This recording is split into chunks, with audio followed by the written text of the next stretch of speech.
started 10 businesses and then you've sold 7 companies. And I was like, what? Yeah. Like, how is that even possible? My first thought was like, what do you know that most founders don't know? I would say a lot of success in entrepreneurship is just... Rob Krecak, founder of Humans First. It's like I'm doing a lot of things. I worked all day, but I look back on it and I'm like, did I really move the needle? When you're in flow, you're up to 500% more productive than when you're not in flow.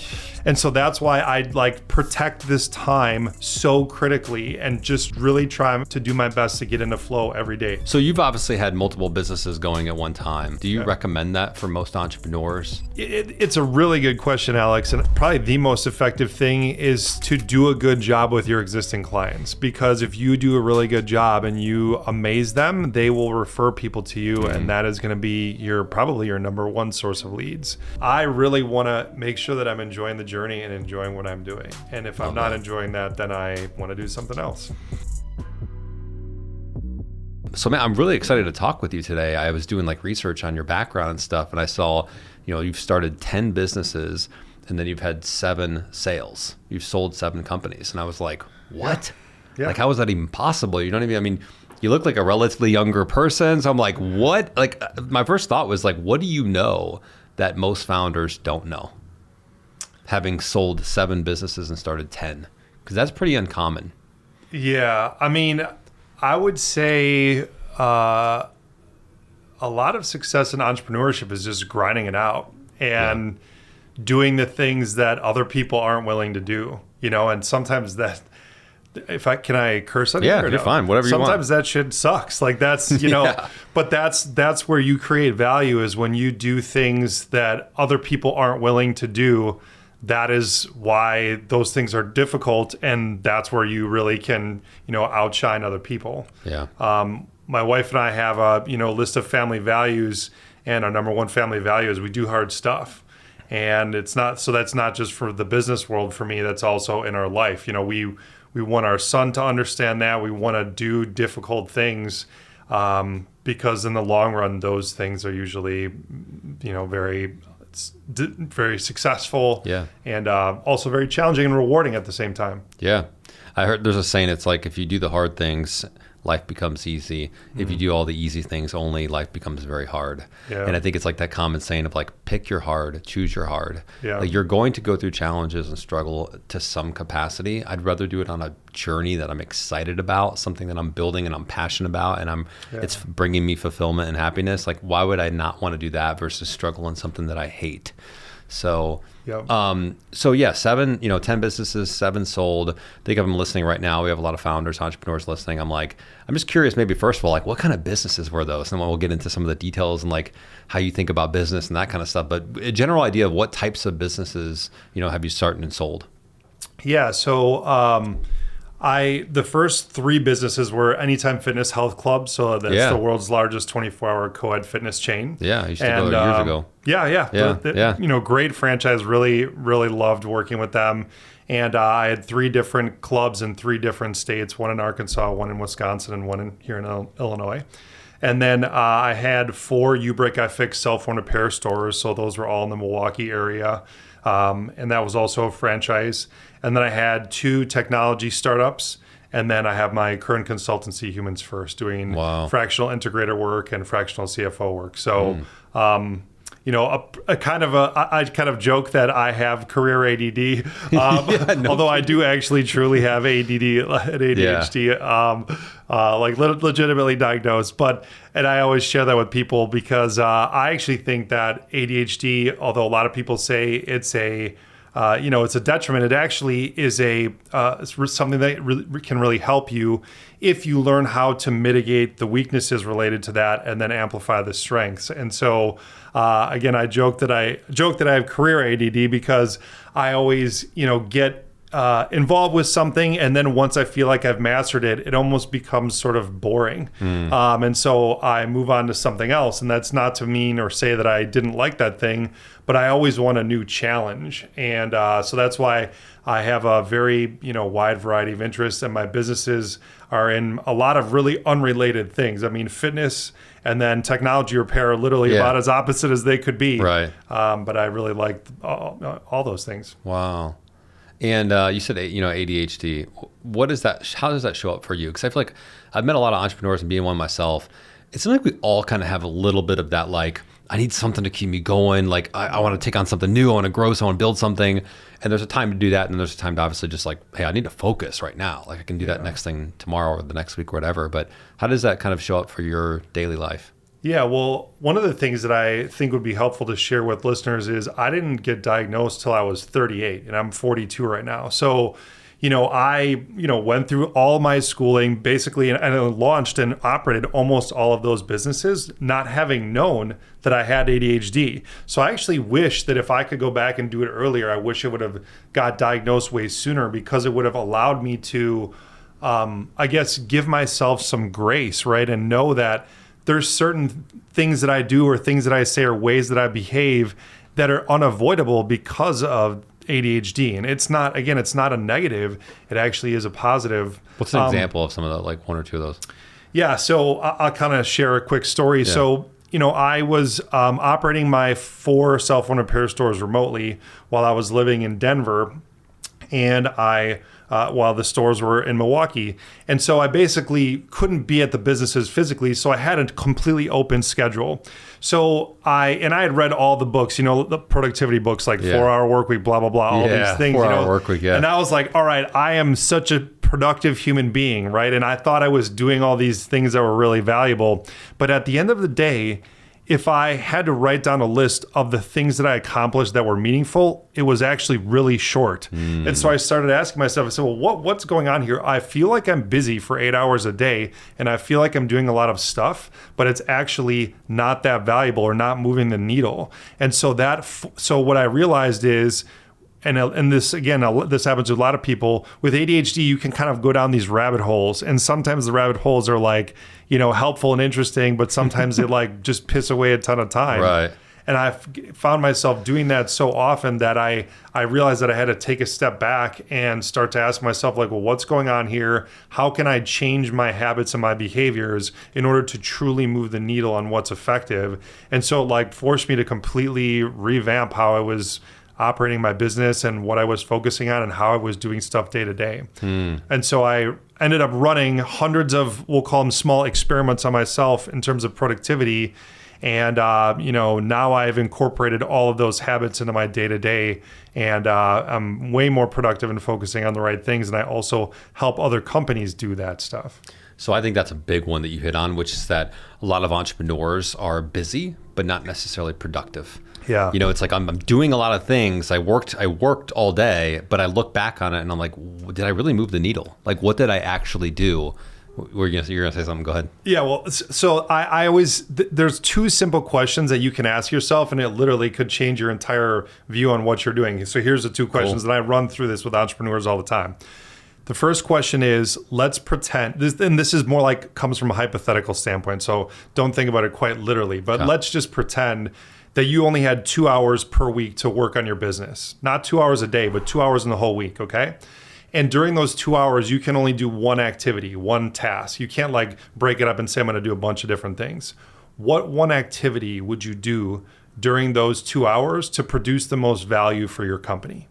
So whatever the answer to that question is, I actually don't care. It's the next question that's more helpful. The next question is, how many hours per week do you currently spend on that task? Boom. And what I've surveyed hundreds of entrepreneurs around the world and executives, and so don't feel bad if the answer for you is 0 or close to 0, because the most common answer is between 0 and 5 hours per week.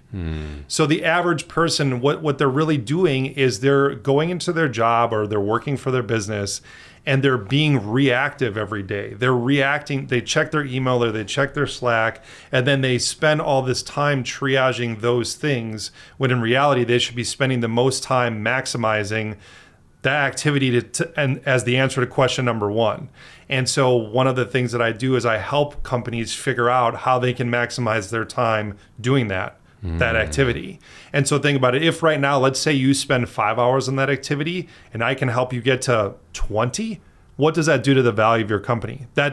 We're not talking like a small increase. That could literally double, triple the value of your company, especially if you can get everyone at your company to do that. Wow. I know there's people listening, and I mean, even for me and you yourself, right? It's like we think about this stuff all the time. The stuff that we should be doing to grow the business is not always what we spend the most of our time on. I think it's a good exercise to actually be able to like vet that stuff out and get it out there, right? And so, yeah, wow, man. Like, what are some of the tactical kind of things that you do? Is it time blocks? Is it, like, what are some of the things that you're actually doing in the calendar to change some of these behaviors? Yeah, so I'm a huge fan of time blocking. I think that that's an absolute necessity. I think that there's a lot of ways to do it. I actually do something somewhat manually. Like I basically, and again, like this is through many ways of experimenting on myself, so it doesn't mean that you necessarily have to do it this way. But what I've found works best for me is I'm really the freshest and do my best quality work early in the morning. So basically every day from 8 a.m. to 11 a.m., I have an infinitely, that time infinitely blocked off my calendar, like forever, Monday through Friday. 8 a.m. to 11 a.m. and that's my GSD time, which stands for Get Shit Done. So basically, I do everything possible to try to not schedule meetings, not take phone calls, not make appointments, and just spend the first 3 hours of the day doing the most important stuff for that day. And for you, what is that usually for you? What are those activities? Yeah, so it depends on what I'm doing. If I'm working for a consulting client, it might be doing an analysis for them. If I'm working on a business, like let's say it was for the cell phone repair stores, it might be figuring out, maybe analyzing the financials for that business or analyzing some of the reports and figuring out how we could make that business more profitable. Or meeting with a key, figuring out how I could create a structure for the staff in order to be able to scale the business or something like that. Things that are important, but if you don't set aside time for, you're not going to be able to, move the needle on them very much. Yeah.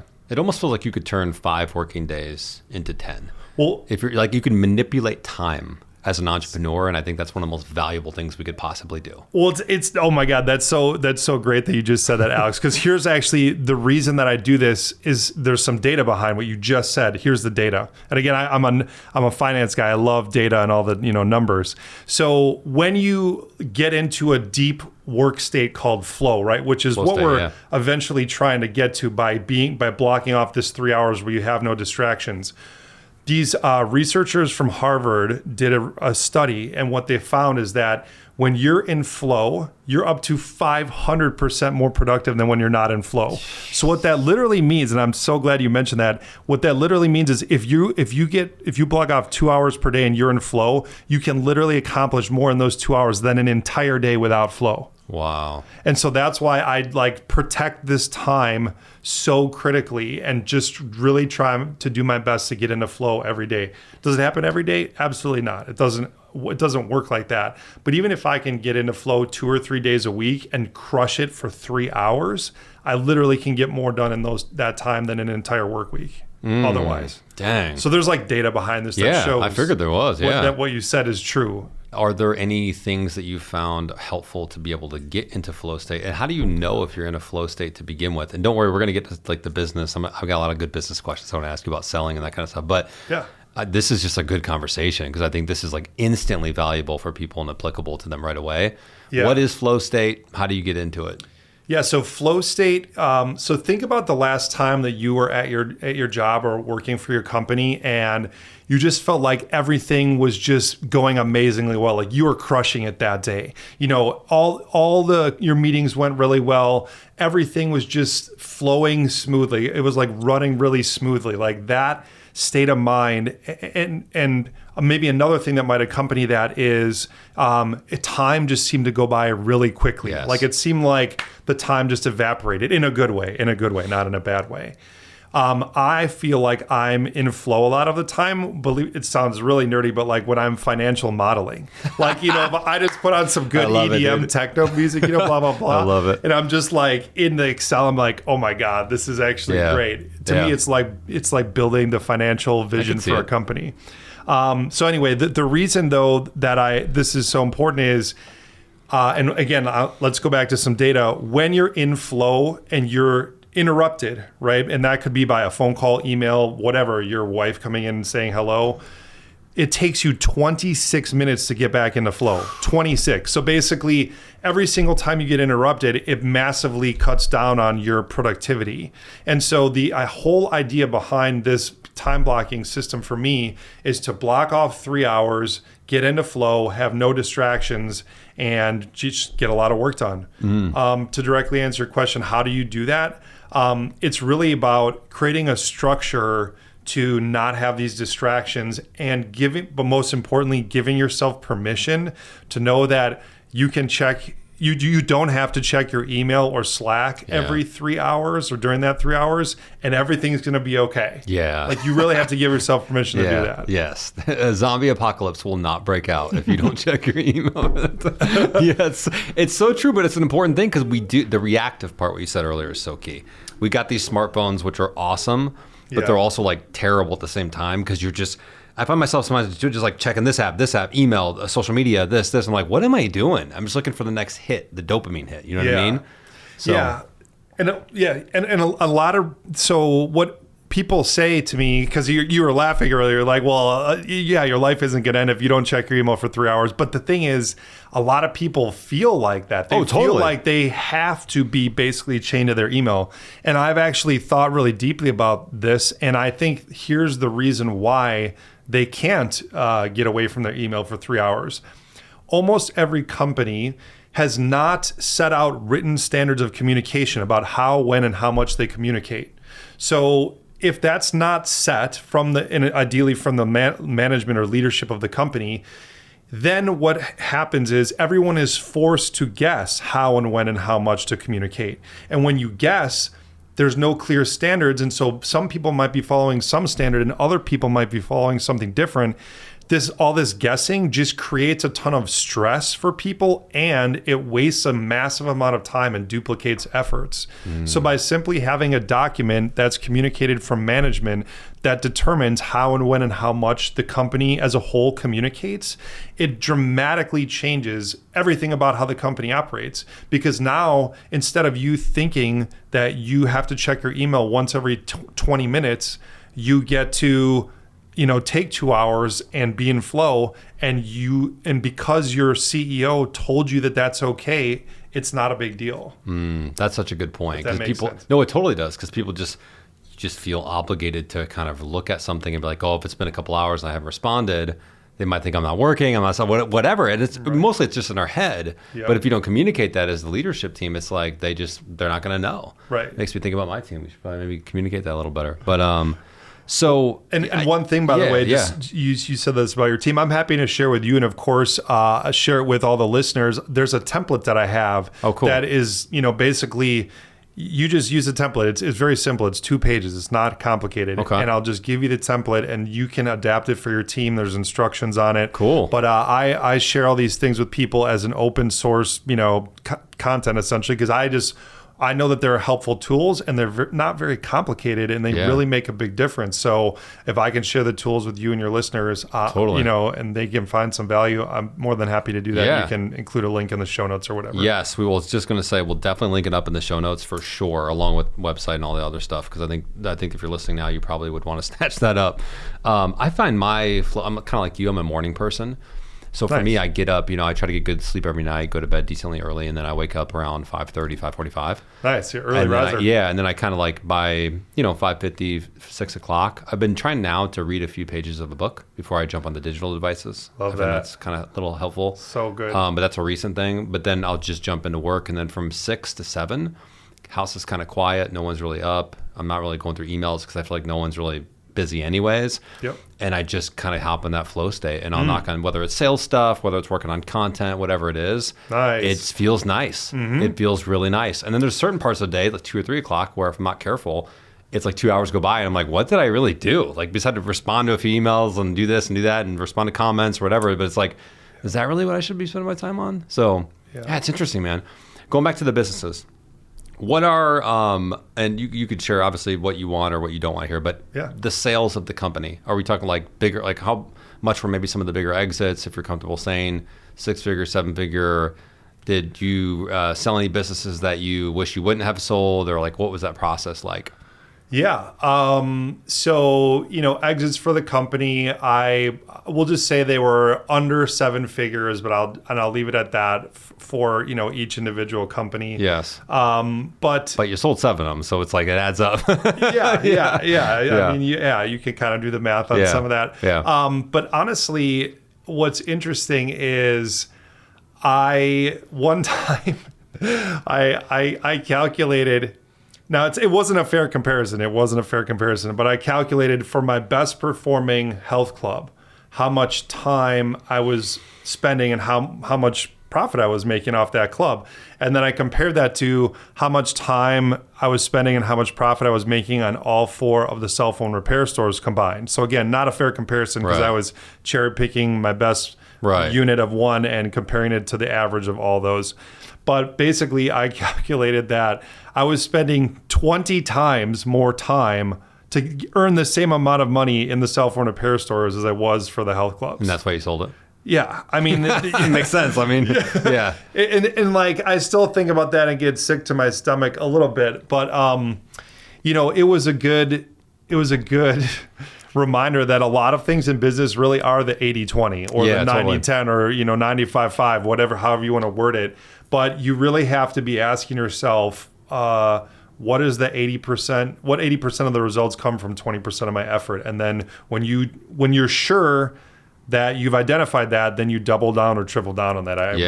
It was a really hard learned lesson for me. It's funny you said that because I was recently, the last couple of days, had a conversation. We were thinking about going to this conference, right? And it's an industry conference where our target customers are there. So it'd be good for us to be there. Mm-hmm. And I was like, wonder if we shouldn't get a booth and go all out and do this stuff. And it's anywhere from $7,000 to $12,000 to do that. Mm-hmm. And then you've got other expenses that are just, and then you got several days away from the business, which is a lot of time and resources, money.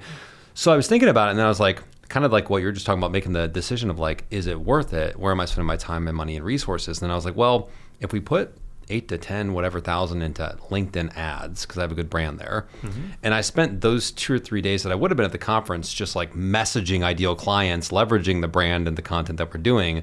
I'd probably book X amount of meetings, and the ads from spending 10,000, because we spent 16,000 on LinkedIn ads and got 150 plus worth of revenue. So it's the ROI there's through the roof.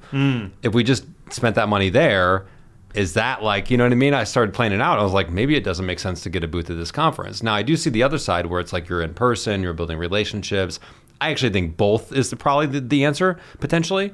But I do start weighing those things out to say, is it really worth it? And what else could I potentially do with this money? And what's the best use of my time? Yeah. I think that's one of the biggest struggles is where do you spend your time as an entrepreneur, as a leader? Yeah. And the thing that's complicated about entrepreneurship is there's a lot of things that you need to do where there's not an immediate or measurable ROI, but they're still valuable. Totally. Right? Like you said, building relationships. How do you quantify, the value of building relationships? That is, I think it's possible to do, but that's really challenging. Right. And so it does become hard because you also have to weigh these things that build long-term value with all the things that you kind of need to do immediately, right? Certain things can't wait depending on the nature of your business. Some businesses have more things like that than others. Yeah. Do you look at businesses from, because I've heard quite a bit that there's 2 types of businesses you're going to build. One is a lifestyle business where it's you potentially a small team, nimble team. You're making good money, 6 figures, 7 figures revenue, potentially profits. Lifestyle's good, work hours are not crazy, but you're probably not going to sell that company for millions of dollars, right? Yeah. And then there's the performance-based business, which maybe a software company or something that has a little more upside. Maybe you get some investors, and you're going to grind it out until you can eventually sell that business. Yeah. It sounds like you've been a little bit more on lifestyle, or maybe a combination of lifestyle and performance. I'm curious where you see those 2 sides of things, and if you encourage or find one more attractive than the other. Yeah, for sure. My businesses have been lifestyle businesses, but I have worked with and analyzed businesses that are I don't think we talked about, but early in my career I was a sell-side equity research analyst, and I analyzed publicly held companies. Some of them doing $10 billion in revenue. Oh wow! So and those are in the medical device and pharmaceutical industry, and so. I've looked at literally companies that are startups all the way to multi-billion-dollar publicly held companies and everything in between. I do think that things start to become very different, and we'll just say a non-lifestyle business is somewhere probably in the area of like 2 million of EBITDA, or very roughly, let's say 10 million in revenue. Right. After you get beyond those points where you have 2 million or more in EBITDA, then you're really, getting on PE, private equity radar, and you're going to be potentially a takeover target, which is a good thing, because then multiples, selling multiples go up and the value of your business is higher, et cetera. But there's a lot of other different concerns related to that. There's scalability. There's, can you replace yourself, or how much does the business run without you? All valid things to think about. It just depends on, I guess, what kind of business you want and what your end goals are. Right, exactly. Some people want to build a business and not have to answer to private equity, and they want to just do the thing that they're doing for the rest of their life. And I more power to you. Yeah, totally. That's great if that's what you want. And other people buy something, they build it with a very specific idea in mind to sell, and they want to get to 2 million in EBITDA and sell to private equity and then repeat. So there's nothing wrong with either approach. They're not good or bad or right or wrong. It's just what is right for you, or what is wrong for you. Is what I would say. Yeah, I totally agree with that. I think there's pros and cons to both, and there's also just different phases and seasons of your life and all that good stuff. Do you find yourself now that you're wanting to continue to do lifestyle business? Do you have any, are you kind of building your business now as lifestyle and make good money, live a good life, have a good balance? Yeah, I mean, I'm definitely looking towards something that's more beyond lifestyle for my next business, and something that I would want to try to scale to. I don't know. I don't see any reason why I shouldn't be able to scale something to the tens of millions of dollars in revenue easily. With a lot of hard work. I shouldn't say easily. Yeah. Nothing in entrepreneurship is easy, but very capable of doing right. that. Yeah, I feel very capable of doing that. And is that the current business you're running now, or is that a future business that you're thinking about, or something else you're involved? A future business. Okay. Future business, yeah. Cool. Very cool. Yeah, that would be exciting. So you've been through all these businesses. What do you have a kind of a business growth formula, or any usually people have IP around that type of stuff. Like, I follow this formula, or I think about growing a business from 0 to 6 figures or 7 figures, whatever it is. You kind of have a process. I wrote down kind of my. This isn't anything complex or revolutionary, but I think about a business. I think you need leads, convert leads to customers, service customers, retain customers. Those customers refer other customers. Sure. And maybe we could just break down each one of those. But I'm just curious if you had anything. How do you look? Someone's like, "Hey, man, I'm trying to grow a business." What do you kind of think about with them? 'Cause there's a lot of different ways you could go. Yeah. So my wife laughs because we don't really go to the mall very often, but I'll go to the mall. Nobody does anymore. No one goes to the mall, but this is, here's kind of my thought process. Yeah. So there's this place selling cupcakes in the mall, and my mind immediately goes to, how profitable is this business? Yes. What's the revenue? How scalable is it? So I start asking the guys questions, and by the end of a few minutes, I basically have a P&L in my mind built for the business about what it's making and how much they're doing per location, blah blah blah. And so that's just how my mind operates. It's almost like I can't help it for whatever reason. Totally. So when you're asking how I evaluate a company, I literally, at this point, I've done it for, thousands of times, maybe even tens of thousands. And so I just kind of have a few key things that I look at. A couple of them are, how much is revenue growing, or how could I get revenue to grow? Another very key equation is, what is customer acquisition cost, and then what is lifetime value, and how quickly do you get paid back for each customer or client when you get them? And then I also look at what is return on marketing, or marketing dollars spent. I also look at what is the gross profit of the business, ideally by product or service line, or by client, if it's a service-based company. There's so many, especially professional services companies out there, that are doing business, and 20% of their clients are completely unprofitable. They're actively losing money with 20%. We're not saying they're breaking even, actively losing money. By having this client, you're actually taking money out of your pocket and putting it in theirs essentially. So I help clients identify those. And I'm also a huge fan of EOS Traction. I'm not sure if you've heard of that system at all, but I used EOS Traction to guide myself on a pair of stores to winning a bunch of awards. We won top award in the entire franchise for operations, and then best customer service in the franchise out of 300 locations, as long as a bunch of other awards. So I really believe in the EOS Traction system, and a lot of the things that I do with my clients are related to EOS. I'm also I call myself both a fractional CFO and fractional integrator in integrators from EOS. Got it. EOS, entrepreneurial operating system. Yeah, yes. You bet. You got it. Yep. For someone that, we'll have some people listening that use that for sure, but for those that don't or haven't really seriously adapted it, what are maybe one or two things that you think that like changed your perspective on running a business from the EOS model? Yeah, so I think the core of the EOS system is the L10 or level 10 meetings.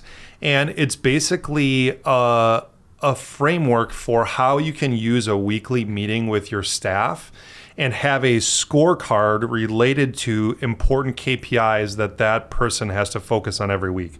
And look, I'm not a meeting guy. Like, I thought to myself when I implemented this, I was like, oh my God, we're asking our staff's already super busy with the self-run apparel stores. It's like a very hard business model to manage. I'm asking them to do more shit and have another meeting. I'm like, I don't think this is going to be a hard sell. And ultimately, once we implemented these L10 meetings in this framework, they loved it because it helps keep them accountable, but it also was like a good way to get feedback and make sure that they were focusing on the right stuff. And so we were able to, scale the business and really improve operations a lot after doing that. It's a total game changer having this scorecard plus the L10 level 10 meeting framework. Yeah. So you've obviously had multiple businesses going at one time. Do you recommend that for most entrepreneurs? Or do you think it's a distraction? Do you think it could be a good thing if you can handle it? It's a really good question, Alex. And so the most businesses I had operating at once was the 4 self-run apparel stores and 1 health club, so 5 at a time. And how many people or employees are at each location for these types of things? Yeah, so like in aggregate for the self-run apparel stores, I had let's call it around 20 people for all 4. And those are W-2 full-time employees, part-time, part mix? It was a mix. So let's say maybe, I don't remember, which is like kind of half more, and half. Kind of more difficult, to be honest, because then you part-time, you got your own challenges with that too. And it's like, So It is, but we did it that way because it worked well with we had a lot of students working. And so during the summer when the business got busier, they could work more. Right. So it was a good fit for us and them. And then for the gyms, I usually had about 3 employees per location, very minimal on purpose, the manager and then 1 or 2 personal trainers. And sorry, what was your original question? More than one business at one time. Oh, yeah. Okay. So I ultimately got away from the franchises because I did feel like it was more difficult to scale than some other business types, right? Okay. Where like, for instance, if you have a professional services business and you want more clients, and it's let's say it's an accounting company. I'm just making this up. Right. You just, and you can service clients with an accounting business virtually. So you just acquire more clients online and then, service them from wherever you are physically. With those physical, businesses, it was harder to scale those because you got to a natural limit of sales in an area and then you just had to build a new location or buy a new location. Right.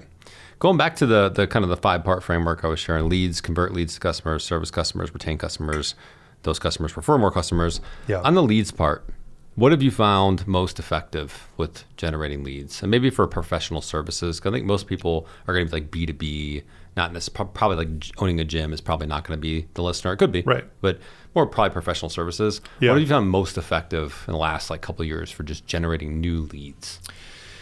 Yeah, so I think one of probably the most effective thing is to do a good job with your existing clients, because if you do a really good job and you amaze them, they will refer people to you, and that is going to be probably your number one source of leads.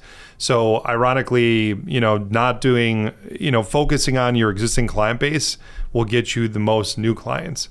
Other than that, I think that each professional services business is different. For instance, some businesses might be able to market on a certain platform and they have a lot of success, whereas that platform for a different professional services company is awful. It's totally awful. Yeah. So and you're the marketing guy, so like you would, know better than me, but what I've seen with professional services is, you try a bunch of stuff, you see what works. You have to try it for a while too. You can't just try it for a month and then say, okay, it doesn't work. Yeah. Try it for a bunch of months, see what works and what doesn't, and then just again, and do an analysis. Okay, what's my ROI or what's my customer acquisition cost by channel? And then just go from there. If, whichever channel has the most reasonable customer acquisition cost, that's also scalable, double down on that one. Yep. Yeah, for sure. I think professional services, LinkedIn, obviously massive opportunity. YouTube's even good. TikTok's even potentially good depending on what you do. But I think LinkedIn for professional services, goldmine. And organic, you've got social selling capabilities. You can reach out to people, comment on stuff, start conversations that way, very organically. Yeah. And then you've got LinkedIn thought leader ads now, which are most people don't know about. I didn't know about that. Yeah, what is that? So you can actually run ads. You run it through the company, right? So you go to your company page. But when you go to run the ad, you actually can select employees of the company, and you can run content that the employees have posted. So for you, that'd be a founder, CEO. I just go on the company page, select a post that I've posted on my account. It runs it as a thought leader ad from Alex, but really it's promoted by the company, but you almost can't even tell it because it's got my profile picture. It looks like in the feed it's coming from me. So that's how we've been generating the results on LinkedIn, because we'll just share it'll be me and a client kind of talking like this in a testimonial video, very organic, podcast-like. It's just like really back and forth. And we'll talk about the results they got, the transformation they got, and then you just start booking meetings because people are like, I want that. Very cool. Yeah, it's really cool. So I didn't definitely know that. Look into it, and then definitely anyone watching, if you're not doing that, if your clients are on LinkedIn and you've already got the organic brand, I think it's good to have some level of content and a brand organic first, because if they go to your page, they see your content, or the ads can really do wonders.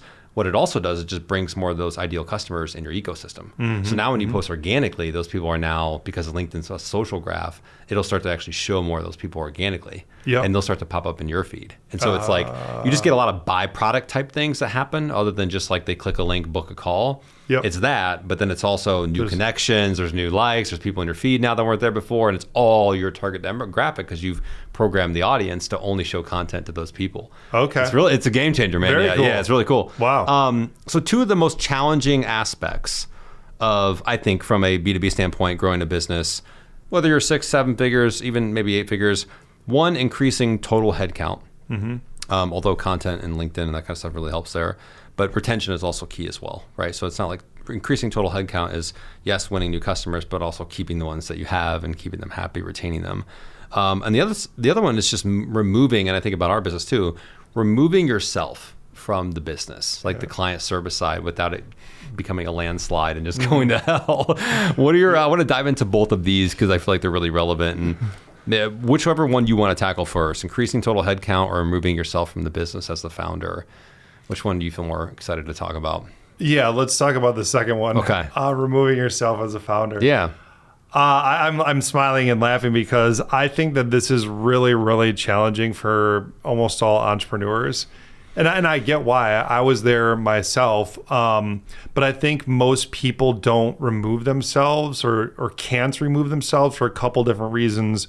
One, they think that they are the only one that can do what they do, which, occasionally is true, but like 9 times out of 10, if you're really good at doing something, you should be able to teach someone else how to do that thing, right? Or at least, and someone else, I didn't come up with this, but I love this thought. 80% done by someone else is better than 0% done by you.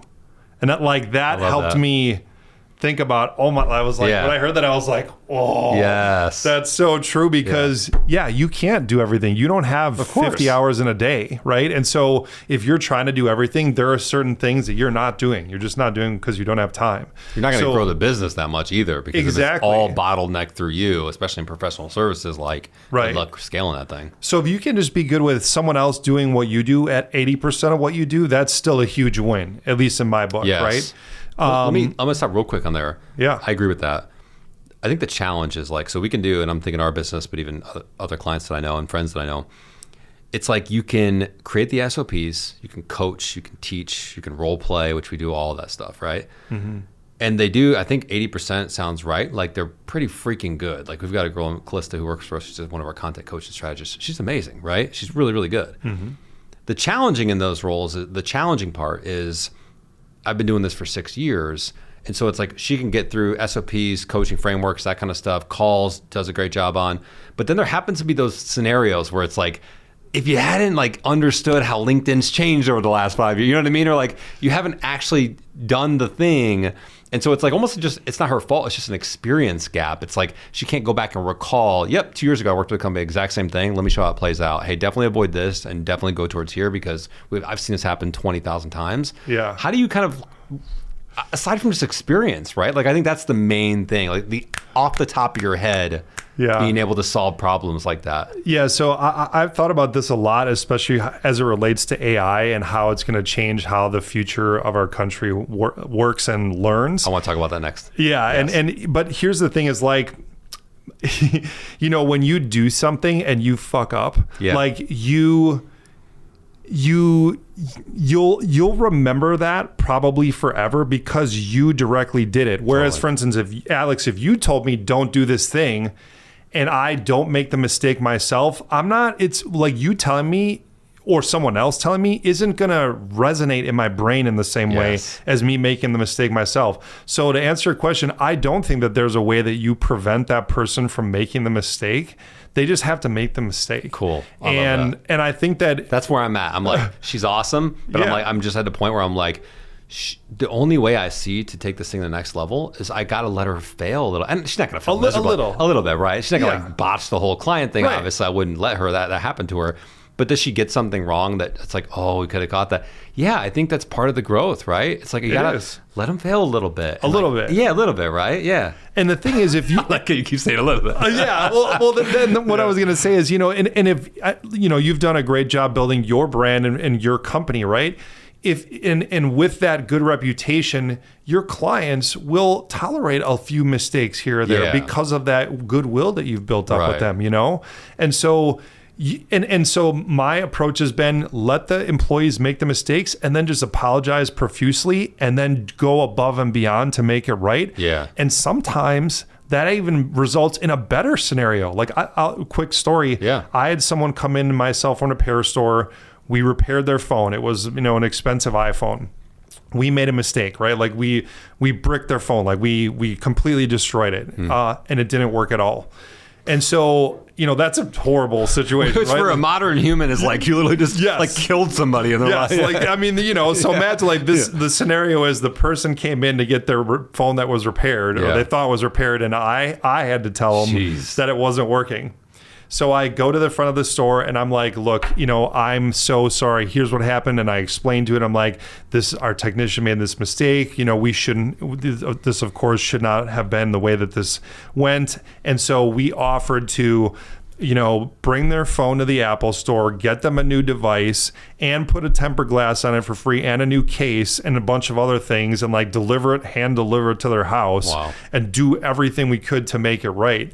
Not only was that customer actually and that client really happy with us, but someone else in the lobby, not related to them or the situation, told me, they're like, you know what? I saw how you handled that situation and I'm super impressed by that. I'm actually I want to do more business with you now because I saw how you handled that mistake. Yeah, I believe it. Someone unrelated to the situation. Yeah. And so I do think that there's many opportunities like that with, you know, if you just do the right thing and, you know, make it right for someone. Mm-hmm. And ultimately you could end up actually in a better spot even after an error or mistake if you really go above and beyond to make it right. Yeah. Yeah. It's like, sometimes a little scary for the employee. Like think about our team, kind of letting them, they're like, I'm going to run with this by myself. It's like, are you sure? And it's like, yeah. And it's like, you may make a little mistake and fail a little bit. That's cool. That's fine. Like it's okay. We're going to learn from this, right? Now, I don't just give away everything and let them like completely, you know, fall off a cliff, obviously. But I think that's just it's such a hard thing to kind of wrestle with because I think there's some owners who are like, I want everything to go through me and nobody can do it like me. I'm not like that at all. I really don't. I'm like, I don't want anything to go through me. I'm like, I'm not some special bro. Like I just learned some stuff and I can teach other people how to do it, right? And I think that's the mindset. But even with that, it's still like, I more care about, I want our clients to be happy and like excited and like, I want them to feel like we're doing a good job for them. And so it's like, that's what I worry about. But I think that's a good point. It's like, you just have to kind of be comfortable with a little bit of failure to learn, because to your point, if you constantly catch everything before it happens and they never have to face the client and be like, oh shit, I got that wrong. And it's like, that's never going to happen again. You know what I mean? If they don't go through that moment, it's almost like it doesn't stick as much. It just doesn't. My mom would always tell me when I was a young kid, you're going to learn the hard way, because you'd always tell me to do not to do something. And then I, of course, wouldn't listen. And I learned the hard way all the time. Yeah. And if you just got to learn some things the hard way. And I'm sure you would agree in business. Like, I look at you probably are the same way. I look at the toughest, most challenging times in my business. Those are the moments I grew the most. Yeah. Where I knew a challenging time was coming and I was like, I got to adjust, I got to evolve, I got to be better here, I got to do it, Those are the times when you grow the most, because it's like you're just faced with it. When you're winning, everything's going good. It's like, cool, like this is great. Let's keep going. But there's not like a ton of learning lessons in that. Totally. Okay, so I know we were going to talk about increasing client total headcount, but I'm cool to actually move to AI if you want to. Sure. What do you think is going on? And you do a lot of consulting, right? Coaching, consulting, that kind of stuff, professional services. Mm-hmm. How do you see it shaping just business in general? Maybe let's start macro and then we'll kind of come down. What is going to happen over the next few years? And then I'm curious, even within professional services, consulting, coaching, that kind of stuff. I'm curious. Yeah. Because we're in the age now where it's like, last 2 years, it was like, oh, ChatGPT came out, 2+ years ago. People started dabbling, getting kind of good at it. And then it kind of like started showing up in other areas. Now it's like pictures and videos. And there's, I don't know if you've seen Google VO3, but they're like, man, you can, I even played with it, made a video, you put in a script. It's like, so it's like starting to go to the next level. And I think the next wave of this now, which we're kind of behind the scenes starting to work with, is AI agents. Where they're now just doing full jobs, start to finish, from A to Z, man, just knocking out a job. Now, it's not going to like replace all human jobs overnight, obviously, but there are some that could very well be 80%, depending on the job. Yeah, so just as a little way of background for you and the listeners. So I spent the last 6 months developing an AI agent full-time with a business partner. And but we ultimately, about a couple of weeks ago, decided to shut that company down because it was really challenging. So here's what's happening with AI, which is interesting. It's good in general. The capabilities of AI are doubling every 4 months, which is insane. So like Moore's law is for processors is that transistor count doubles every 18 months. And that's been a law in computing for a couple decades. So what's crazy is AI, even for technology standards, is exponentially increasing in capability, like even faster than almost any other technology basically in the world that humanity's ever seen. So that's good if you're consuming AI, but it's bad if you're trying to develop AI, especially on a bootstrap budget, because then if your development cycle is 4 months and the capability is doubling every 4 months, by the time you've developed something, it's already outdated. Which is not something that my business partner and I foresaw when we went into that business. So what happened? You guys developed something that's like obsolete? So we spent, we'll call it 6 months developing this thing. And then we just ultimately decided that, because we were bootstrapping it and didn't want outside capital or didn't want to raise money, that it was, it was not a good game plan in terms of how we should approach the problem, and so we decided not to continue. What was it? What was the function of the AI agent? Yeah, so we were developing an AI wellness advocate, is what we called it, to help alternative medicine companies get more leads from their websites. And so the whole idea was that, someone comes to the web, like let's say for a ketamine clinic as an example. So a user goes to a ketamine clinic website, they have a bunch of questions about ketamine therapy, right? Like, what is it? How does it last? What is it, what is it like? And so this AI agent would, service that person and answer questions, and then, if appropriate, guide them toward becoming a patient for that ketamine clinic, as an example. Mm-hmm. And so what went wrong? It just took us a long time to get a beta testable version of the product in clients' hands. And we learned a lot, and I'm really grateful for the opportunity to work with my business partner. He's amazing, and I really thought it was a good experience. And I'm still taking a lot of those things that I learned about AI and helping with my fractional CFO and fractional integrator clients.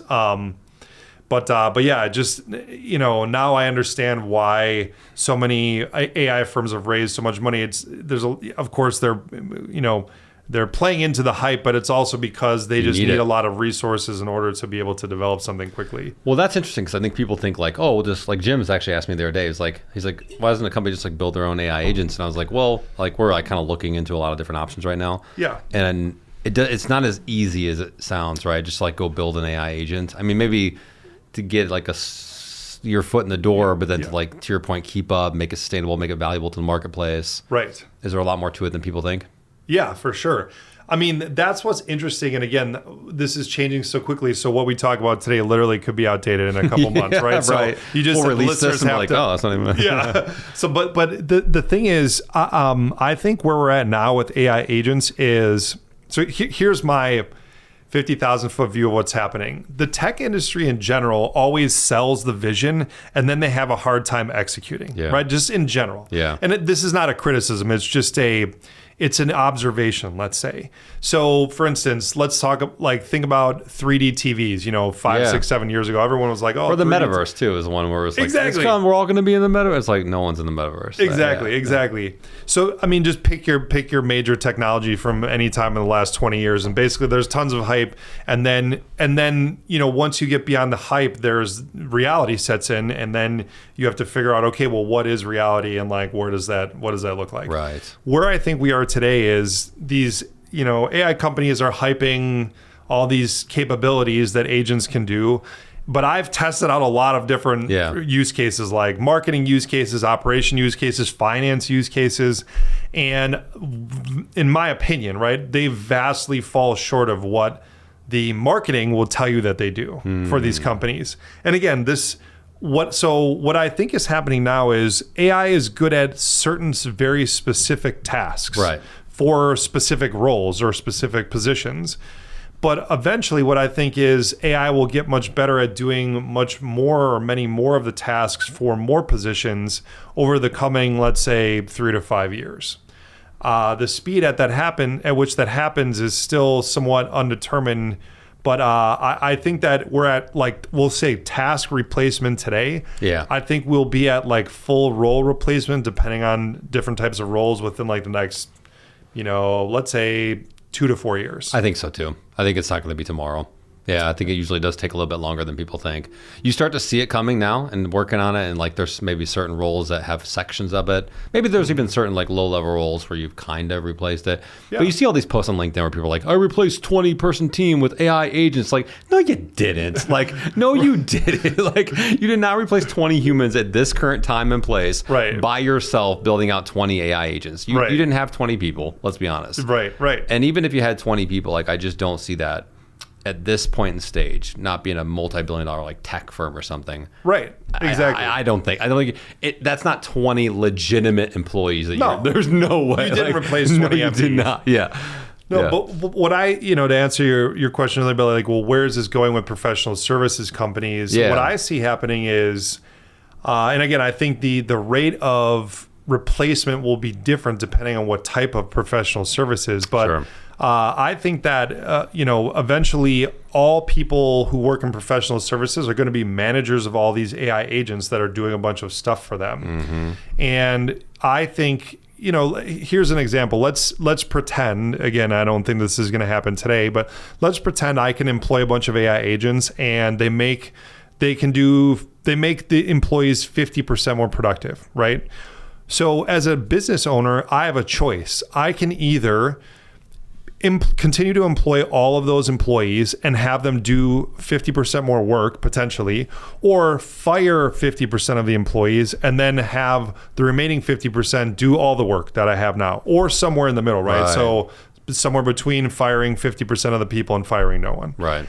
I think the most successful companies are going to hang on to almost all of the employees and have them unlock 50% of their productivity and do more work, and potentially, but do more valuable work, right? Like take that extra 50% of their time and do the stuff in that answer to the question that I asked earlier. What would you do if you had 2 hours per week? Whatever the answer to that question is, for instance, if they would do more of that activity, I think that those companies are going to be the ones that win at the end of the AI arms race. I think that those are the ones that are going to have the best outcomes, be the most successful, and do the best work for their clients.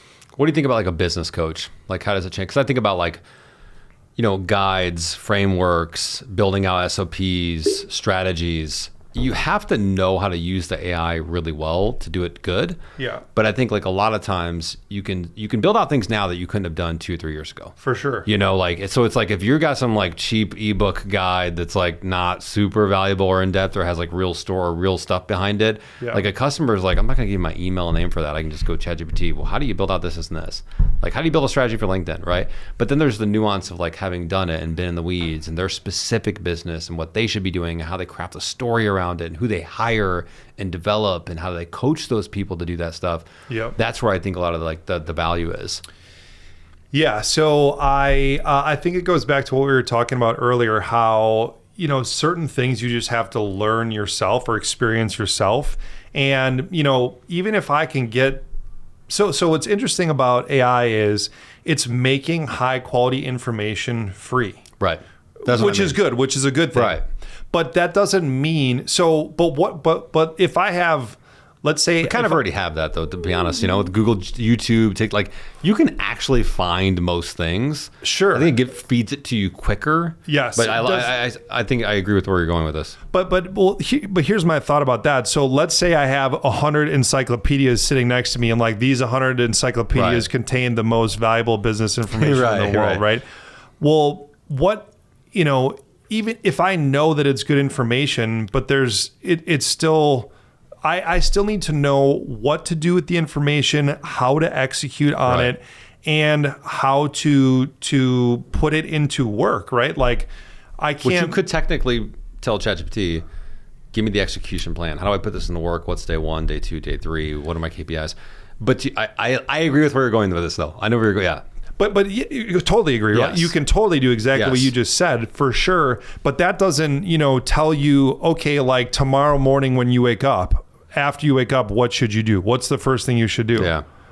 Is it check your email? Is it do the first thing on the list? Is it something else? Right. You still need to use discernment and you still need to have wisdom in terms of what to do when and which information to use. And I do think that discernment and wisdom just simply has to come from experience. You have to earn it the hard way. Yes, I agree. Yep, I agree. And then you talk about coaching, developing people, the emotional intelligence of like knowing you have to have a conversation with your employee because they've been a little bit down in a meeting or two. It's like, that's not something you're going to print on the SOP. Exactly. You gotta like, yeah. And why I think that brings up another point I was going to make is I think that in the future, having EQ, having emotional intelligence, and being able to deal with people will be even more important, because when all the world's best information is totally free, having good information isn't a competitive advantage anymore.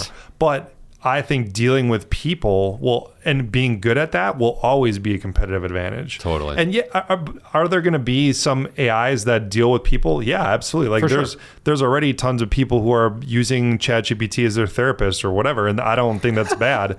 But the point is, I still don't think there's ever going to be a true replacement of a human, because even if an AI acts like a human, like that movie She or Her, the movie Her with Joaquin Phoenix. Yeah. Even if that is possible, and we're basically right there now, I think that people are still going to know that that's like in the back of their mind, they know that that's a machine, and there's just different things associated with talking to a machine like that versus a human. Yeah, and like, you want the flaws and the mistakes that occasionally come with humans and the emotional stuff and like you did this, you kind of like, you do these weird quirky things, but I like it. Like, that's why I love you. You know what I mean? It's like, those are things that kind of make you fall in love with somebody or build a relationship with somebody. And it's like nice and comforting to know that you're not some perfect algorithm that's going to spit you back something, right? Yeah. I was going to say something else on that. Yeah, I think, our company, we help B2B companies build out their own internal content teams and create content, build brand, all that stuff. So they don't have to hire a marketing agency. They can actually do it internally. Because you have AI, you can set up a room like this to start a podcast. You have your phone to film videos. Like, you really can do it in-house. But it's like, how do you do it? The strategy, all that stuff. And I always tell my team, I'm like, look, the strategy, the frameworks, the workflow, how you do all that stuff's super important. But really, like, our job over the next 5 years, big time, is going to be how we hire, coach, develop people. Because you're like, yeah, we're going to hire our content team. Cool. Do they have the right leadership structure? Are you coaching them to develop them into what their true potential? I think, to your point, that is some of the highest value stuff that you can do. And you can do that one-to-one. You can do that one-to-many. Yeah. There's a lot of different ways you can do that. But knowing how to get the most out of people and like really build them up in a positive way so they're productive, but they're also happy. And that's huge. Yeah, I mean, that's the name of my company is Humans First, and I truly believe that people are the thing that gives us the most meaning, joy, purpose, and happiness in our lives. And right? If that goes away, then we're all screwed anyways. Like, yeah, if we just eliminate that, then it's like I guess we're all just fucking AI aliens or something. I've always looked at my employees as the biggest asset to a company. A lot of people, if you talk to a founder, you can generally get a sense for do founders or CEOs view their employees as an asset or a liability? Yeah. I think if they view employees as a liability, there's to me, like that is a tough place to be. But I took this from Richard Branson, so I can't say that I came up with it, but it really resonated with me. And I would say this to people when I was interviewing them before we even hired them. I would tell them, look, my business philosophy is very simple. I truly believe that if I take care of the employees take care of the clients, totally. And then the clients take care of the business. Yes. So it's my number one goal to help you be the best version of yourself and put you in a situation and give you the tools to succeed. And if I can do that, everything else will fall into place. Yeah, love that. And, I've really lived by that, and I feel like it's been really helpful. And I, still regularly talk to a lot of my old employees. In fact, I even married one of my old employees and his wife. I was the officiant in their wedding. Wow, because cool. I just really resonated with him, and we're still good friends today. That's cool. So what's life all about for you, for Rob? Like you got a little one at home, wife, I think, right? And so businesses, how do you kind of look at life to know if you're like, hey, I'm good living a good life?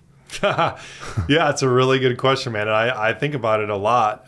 And I try to regularly check in with myself, right? And ask myself, am I happy? Am I doing things that really leverage my strengths? One of the things that I thought about at the beginning of 2023, my theme for the year was I want to enjoy the journey. I want to enjoy the journey, right? You talked about that earlier. And I would literally just, try to every week, say to myself, I want to be here and enjoy the journey. And I would regularly still tell my wife, I'm really grateful to be on this journey with you.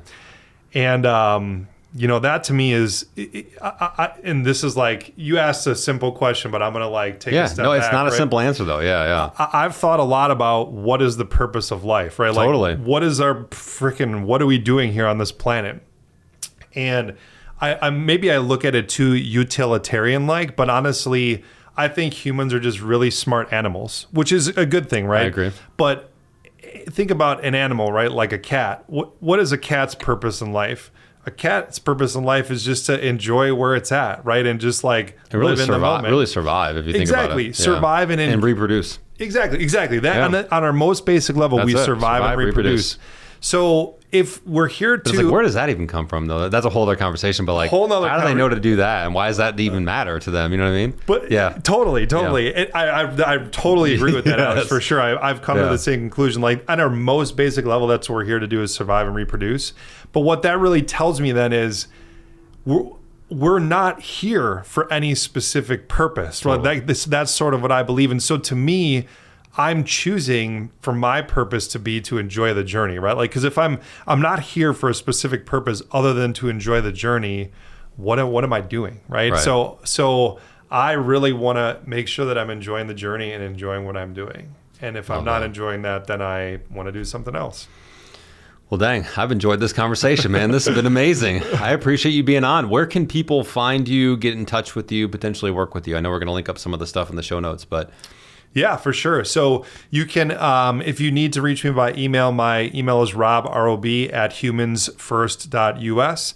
And then my website is humansfirst.us as well. One thing I'd like to offer the listeners for this for the podcast is a free complimentary discovery call with me. It's 45 minutes long. I'm happy to chat with you about your business, see if it's a good fit for us to work together in terms of me helping your finances or operations.